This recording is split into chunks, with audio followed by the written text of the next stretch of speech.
A two-day training course for media practitioners on children's rights and ethical reporting, organized by the Gambia Press Union in partnership with the Institute for Human Rights and Development in Africa, commenced today. The training aims to strengthen journalists' understanding of child-sensitive reporting. Loliam Kamara again. When a child is harmed, journalists are often among the first to bring the story to the public. While responsible reporting can give vulnerable children a voice and help expose abuse, insensitive or careless coverage can cause further harm. Funded by UNICEF, the event brought together media practitioners from both print and electronic media for a two-day training session. The training examines the legal and ethical standards that should guide media reporting on issues involving children. For the Institute for Human Rights and Development in Africa, the media remains a key partner in advancing child protection and promoting children's rights. Here is the Executive Director of IHRDA.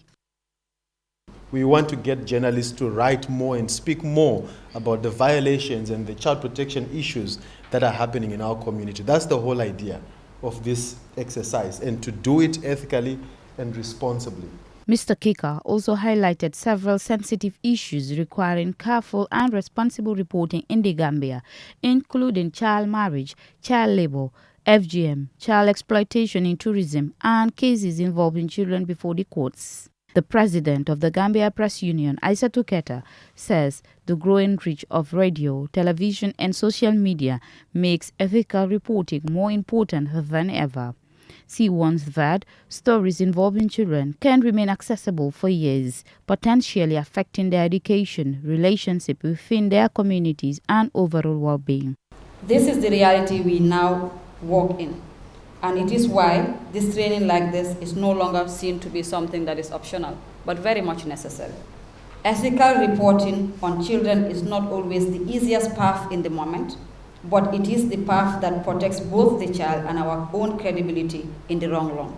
Over the 2 days, participants are expected to examine real-life scenarios, newsroom practices, and the child rights framework, while developing practical tools to strengthen future reporting.